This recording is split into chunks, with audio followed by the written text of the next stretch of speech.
June 23, 1941. A dusty crossroads somewhere east of Grodno, in what was once eastern Poland. The morning sun burns through the smoke of burning villages as Panzer crews from the 4th Panzer Group advance into Soviet territory.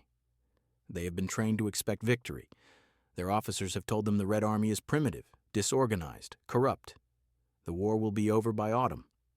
The men believe this because everything they have seen so far confirms it. Soviet border defenses crumbled in hours, prisoners shuffle past in their thousands. The road to Moscow seems open.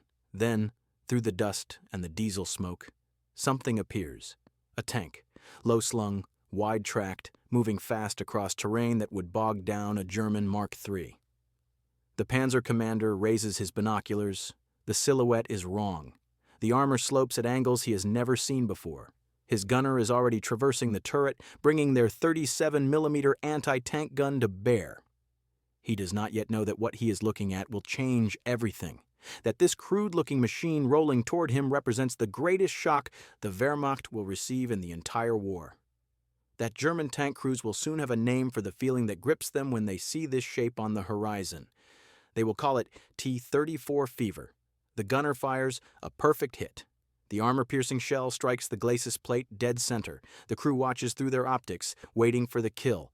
But the Soviet tank does not stop. The shell is bounced off, deflected by the radical slope of the armor. The T-34's turret rotates with mechanical indifference. Its 76mm gun speaks once. The German tank erupts in flames. This moment will repeat itself hundreds of times in the coming weeks. Each time, German tankers will learn the same terrible lesson. The enemy they dismissed as primitive has built something they do not understand and cannot yet defeat. This is the story of how crude Soviet steel became the most influential tank design in military history, how mass production defeated precision engineering, how a weapon that Western observers mocked for its rough welds and cramped turrets crushed the finest mechanized army the world had ever seen. To understand the T-34, you must first understand the terror that came before it. In September 1939, when German panzers rolled into Poland, the world witnessed a new kind of warfare. Blitzkrieg, lightning war. Tanks broke through enemy lines while dive bombers screamed overhead and motorized infantry exploited the gaps. Traditional armies collapsed in days. France fell in 6 weeks. The British were driven from the continent. By the summer of 1941, the Wehrmacht seemed invincible. But while Germany perfected the tactics of armored warfare, the Soviet Union had been quietly revolutionizing tank design itself. The story begins with a man named Mikhail Koshkin, a former candy maker turned engineer. In 1937, Koshkin became chief designer at the Kharkov locomotive factory, where he was tasked with creating a new medium tank to replace the aging BT series.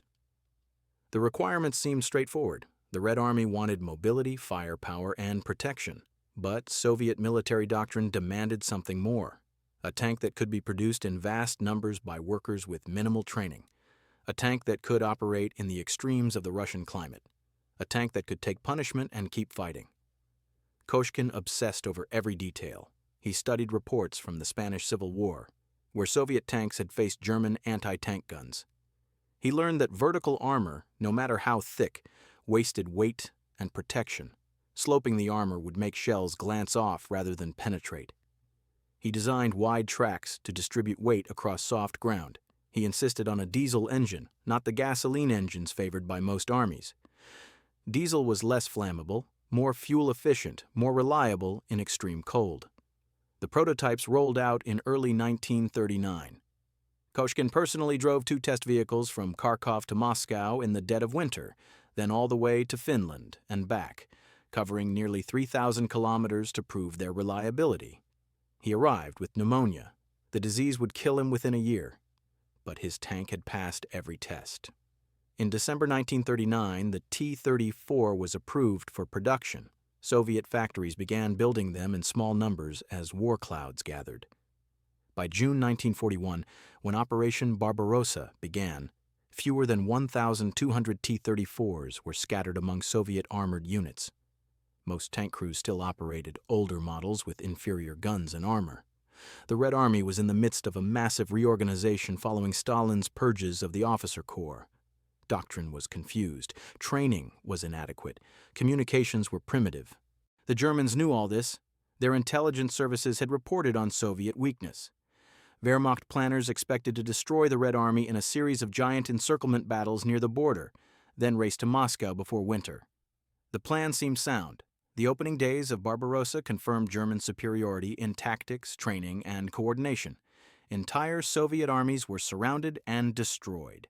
But among the chaos and catastrophe, there were troubling reports. New enemy tanks that German weapons could not penetrate. Machines that could outrun German panzers across open country. Vehicles that took multiple hits and kept fighting. The German troops had no name for them yet. That would come later, when the T-34 became so ubiquitous, so terrifying, that it entered the nightmares of every panzer crewman on the Eastern Front. For now, in those first confused weeks of combat, it was simply the tank that would not die. The Germans called the 37mm Pa-K-36 anti-tank gun the door knocker. After encountering the T-34, the nickname took on bitter irony. Gun crews would watch their shells bounce harmlessly off Soviet armor while the T-34's 76mm gun destroyed them with a single shot. The standard German tank, the Panzer III, carried a 50mm gun that could barely scratch a T-34's frontal armor at combat range. Even the early Panzer IV, with its short 75mm gun, struggled against the sloped plates. This was not supposed to happen. German engineering was legendary. Their optical sights were superior. Their crews were better trained. Their tactical doctrine was more sophisticated. Yet here was a Soviet tank that violated every principle of what the Germans thought proper engineering required. The welds were crude, visible bumps of metal that would never pass inspection in a German factory. The turret was cramped, forcing the commander to also serve as gunner, an arrangement German tankers considered primitive. The visibility was terrible, with narrow periscopes that limited the crew's situational awareness. The transmission was notoriously unreliable in early models. The finish was rough, with castings that showed tool marks and surfaces that were merely functional rather than refined. Western military observers who examined captured T-34s early in the war often shared the German assessment. The Soviets had built a crude weapon, they said. It was mass-produced junk. Yes, it had heavy armor and a powerful gun, but it lacked the precision and sophistication that marked true military excellence. This analysis missed something fundamental. The T-34 was not trying to be a German tank. It was designed for a different kind of war. The Soviet Union understood what Germany did not, that in a modern industrial conflict, numbers matter more than individual quality. That a tank, which can be built in vast quantities by semi-skilled workers, has more strategic value than a precision machine requiring trained craftsmen. That reliability matters more than refinement when your supply lines stretch thousands of miles through mud and snow. That a weapon that can be repaired in the field with hammers and wrenches is worth more than one requiring specialized tools and factory-trained mechanics. The T-34's sloped armor was revolutionary, not just for its protective value, but for its manufacturing efficiency. Flat plates could be cut from standard steel sheets and welded together quickly. The sharp angles made welding easier, not harder, for workers with minimal training. The wide tracks were made from simple cast links that could be produced anywhere and replaced easily. The diesel V2 engine was derived from an aluminum aircraft engine, lightened and adapted for tank use, but still robust enough that field mechanics could strip it down and rebuild it with basic tools. The 76mm gun was not particularly sophisticated by artillery standards, but it fired a heavy shell at high velocity, and that was what mattered. At typical combat ranges of 500 to 1,000 meters, it could penetrate the frontal armor of any German tank in service in 1941 and 1942. The Germans had nothing comparable in a medium tank. Their answer would be to build heavier vehicles, the Tiger and Panther, but these would take years to develop and deploy. German commanders who encountered the T-34 in combat filed urgent reports. General Heinz Guderian, the Wehrmacht's leading armor expert, wrote that the T-34 was the finest tank in the world. German engineers were brought to the front to examine captured vehicles. They confirmed what the combat report suggested. The Soviets had somehow leapfrogged German tank design. Proposals were made to simply copy the T-34 to retool German factories to produce it wholesale. This idea was rejected as impractical. German industry was built around different manufacturing methods, different standards, different supply chains. The Soviets had made a tank that could only be built the Soviet way. But Soviet tank crews in 1941 and 1942 did not feel like they were operating the finest weapon in the world. The early T-34s had serious defects. The two-man turret forced the commander to choose between commanding the tank and aiming the gun. He could not do both effectively. The visibility was so poor that crews often rode with hatches open, making them vulnerable to artillery and small arms fire. The clutch and transmission were difficult to operate, requiring brutal physical strength to shift gears. Many drivers could barely reach the pedals. The radios were scarce and unreliable.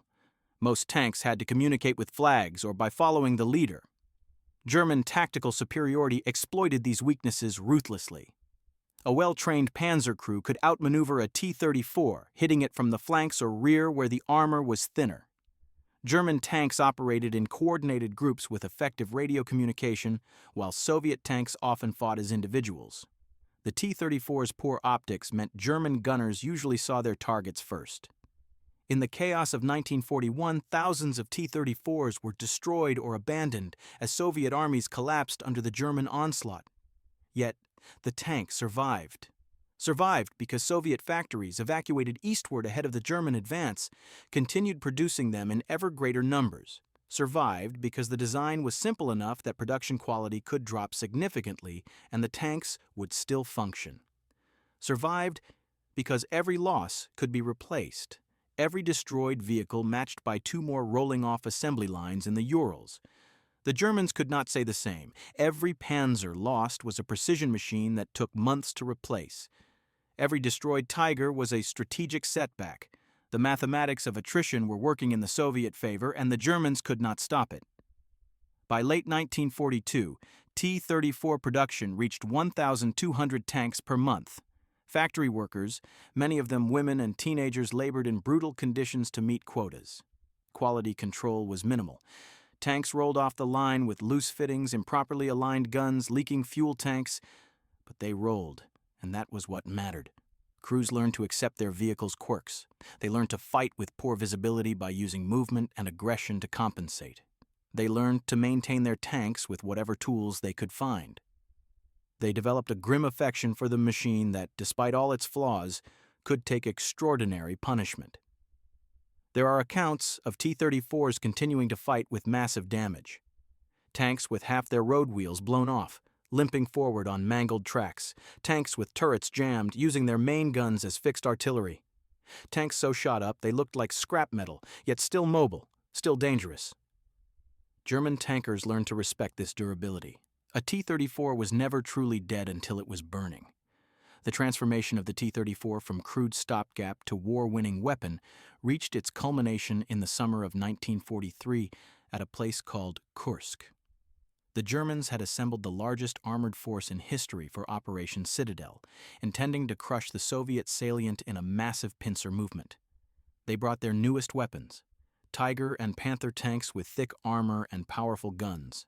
Ferdinand self-propelled guns with 88mm cannons that could destroy a T-34 at ranges exceeding 2,000 meters. The plan was to use technological superiority to overcome Soviet numerical advantage. The Soviets knew the attack was coming. They fortified the Kursk salient with thousands of anti-tank guns, minefields, and mutually supporting defensive positions. And they deployed T-34s in unprecedented numbers, more than 3,000 of them concentrated in the salient with thousands more in reserve. Soviet tactics had evolved. Tank brigades were now coordinated with infantry, artillery, and ground attack aircraft. Crews had gained experience. The worst deficiencies of 1941 had been corrected through hard lessons learned in blood. The battle began on July 5th. German armor advanced into prepared Soviet defenses and bled. Tigers and Panthers, technically superior to the T-34 in almost every measurable way, found themselves overwhelmed by sheer numbers and by defensive tactics that negated their advantages. German tanks bogged down in minefields, were flanked by faster T-34s that struck from unexpected angles, were destroyed by anti-tank guns that had been carefully positioned to cover every approach. The Soviets traded losses for time, space, and German exhaustion. For every T-34 destroyed, another appeared. For every German tank knocked out, there was no replacement. On July 12th, near the town of Prokhorovka, the greatest tank battle in history erupted. Soviet accounts claim as many as 800 tanks fought in an area of just a few square kilometers. The numbers are disputed, but the scale was undeniable. T-34s charged German positions at close range, trying to negate the superior optics and guns of the Tigers and Panthers. The fighting was apocalyptic. Tanks collided. Crews fought in close combat. The air filled with smoke so thick that commanders could barely see beyond their own vehicles. When the battle ended, the field was littered with burning wrecks. Soviet and German intermingled. German forces had been stopped. Operation Citadel, the last great German offensive in the East, had failed. The Wehrmacht would never again mass such a concentration of armor. From Kursk forward, the strategic initiative passed permanently to the Soviet Union, and the T-34 had been the hammer that broke the German advance. But the tank itself was evolving. In early 1944, an improved version began reaching frontline units. The T-34-85 mounted a new 85mm gun in a larger three-man turret. The design addressed the most serious deficiency of the original. Now the commander could command while a dedicated gunner aimed and fired. The larger turret improved visibility and crew coordination.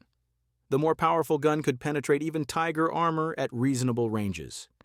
While the T-34-85 was not as individually powerful as the German Panther, it could be produced in vastly greater numbers and was far more reliable in combat conditions. German tankers of 1944 and 1945 fought with increasing desperation. Their technical training, their tactical skill, their superior optics and guns, none of it mattered against the sheer weight of Soviet armor. For every German tank, there were 5 or 10 T-34s. German units fought brilliant defensive actions, achieving kill ratios that would have won any other war. They destroyed hundreds of Soviet tanks. And the Soviets built more, sent more, lost more, and kept coming. The psychological impact was devastating. German crews knew that even if they survived one battle, another wave of T-34s would appear tomorrow or the next day or the day after. There was no end to them. Soviet production seemed infinite. The Crude tank that German intelligence had dismissed in 1941 had become the symbol of Soviet industrial might and of German defeat. Tank crews on both sides developed a strange respect for each other's vehicles. Soviet tankers knew that German tanks were technically superior in many ways. German tankers knew that the T-34 was a better design for the war they were actually fighting. Both respected the courage it took to crew any tank, to sit in a metal box filled with fuel and ammunition while high-velocity shells sought you out. But only the Soviets had the industrial base to keep fielding new tanks faster than they could be destroyed. That was the war-winning advantage, not armor thickness or gun caliber or optical quality. Mass production, the ability to replace losses, the grim mathematics of attrition. By January 1945, when Soviet forces launched their final offensive across Poland toward Berlin, the Red Army deployed more than 13,000 tanks. The vast majority were T-34s. Against them, the Germans could field perhaps 4,000 armored vehicles of all types, many of them obsolete or makeshift conversions. The outcome was inevitable. Soviet armor swept across Eastern Europe, crushing pockets of resistance, encircling cities, racing for the German capital. The T-34s that had seemed so primitive, so crude, so unsophisticated to Western observers in 1941 were now the spearhead of the largest mechanized army the world had ever seen. Berlin fell in May 1945. The war in Europe ended with Soviet tanks parked in the ruins of the Reichstag. The T-34 had participated in every major battle on the Eastern Front, from the desperate defense of Moscow in 1941 to the final assault on Hitler's capital. More than 84,000 had been built during the war years, making it the most produced tank in history up to that point. Soviet factories had turned crude Soviet steel into a strategic weapon that changed the course of human history. But what made the T-34 truly revolutionary was not its battlefield performance alone. It was the philosophy behind it, the willingness to accept rough construction in exchange for rapid production. The prioritization of essential qualities like mobility, firepower, and sloped armor over refinements like crew comfort and optical precision. The recognition that in modern industrial warfare, good enough in large numbers beats excellent in small numbers. These principles influenced tank design for the rest of the 20th century. Western armies studied the T-34 after the war and absorbed its lessons. The sloped armor concept appeared in nearly every subsequent tank design. The emphasis on reliability and maintainability became standard doctrine. The understanding that mass production capacity was itself a strategic weapon reshaped military planning. American and British tank designers, who had often dismissed Soviet engineering as crude, recognized that the Soviets had understood something fundamental about mechanized warfare that they had missed. The T-34 also established the basic characteristics of what became known as the main battle tank. Medium weight for mobility, powerful gun for hitting enemy armor at range, sloped armor for protection without excessive weight, wide tracks for cross-country performance, diesel engine for reliability and reduced fire risk. These features, pioneered by Mikhail Koshkin's team in Kharkov, became the template that nearly every modern tank would follow. The American M60, the British Chieftain, the Soviet T-54 and T-55 all were descendants of the T-34's revolutionary design. The tank itself continued in Soviet service for decades after World War II. The 3485S fought in Korea, in Vietnam, in the Middle East, in Africa, in conflicts across the globe wherever Soviet arms were supplied. Some remained in active service into the 21st century. A design created in the 1930s, built to fight Nazi Germany, continued to see combat 70 years later. Few weapons in history can claim such longevity. But perhaps the most important legacy is what the T-34 represented about the nature of modern war itself. In the 19th century, military power came from professional armies, trained over years, equipped with expensive weapons that required craftsmanship to produce. In the 20th century, industrial capacity became decisive. The nation that could mobilize its factories, that could turn civilian production to military purposes, that could accept casualties and losses and simply build more tanks, more planes, more guns, that nation would win. Quality mattered, but quantity mattered more. The Germans learned this too late. They built magnificent tanks. The Tiger and the Panther were extraordinary machines with thick armor, powerful guns, sophisticated optics, and fire control systems. They were probably the best tanks of World War II on a one-to-one basis. But Germany could not build enough of them, could not replace losses fast enough, could not match Soviet production. The Wehrmacht was defeated not by superior tactics or better soldiers or more advanced technology, but by crude Soviet steel produced in quantities they could not overcome. This lesson echoes across all the wars that followed.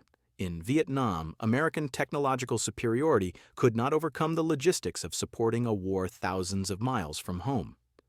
In Afghanistan, Soviet armor learned that even the descendants of the T-34 could not defeat an enemy that simply refused to present conventional targets.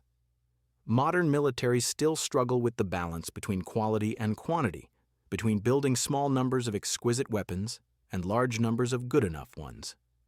The T-34 sits in museums now, in parks, on pedestals in cities across the former Soviet Union and beyond.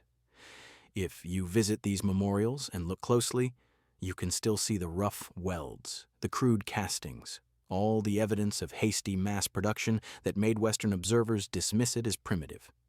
But you can also see the sloped armor that deflected shells, the wide tracks that carried it across mud and snow, the simple, robust construction that let half-trained factory workers build 84,000 of them while their nation fought for survival. You can see, if you know where to look, the most important tank in history. On June 23, 1941, a German tank commander saw a T-34 for the first time and watched his shell bounce off its armor. In that moment, though he did not know it, the war had already turned. Crude Soviet steel was about to crush the Wehrmacht. The primitive-looking tank with the rough welds and cramped turret was about to change everything. Not because it was perfect, but because it was good enough. And because the Soviet Union could build 84,000 of them, in the end, that was all that mattered. The men who designed it, who built it, who crewed it, understood something that their enemies learned too late. That wars are not won by the best weapons, but by the weapons you can actually field in the numbers you need, when you need them, where you need them. The T-34 was that weapon, crude, unsophisticated, rough around the edges, and utterly decisive, the crude Soviet steel that won a war and changed the nature of armored warfare forever.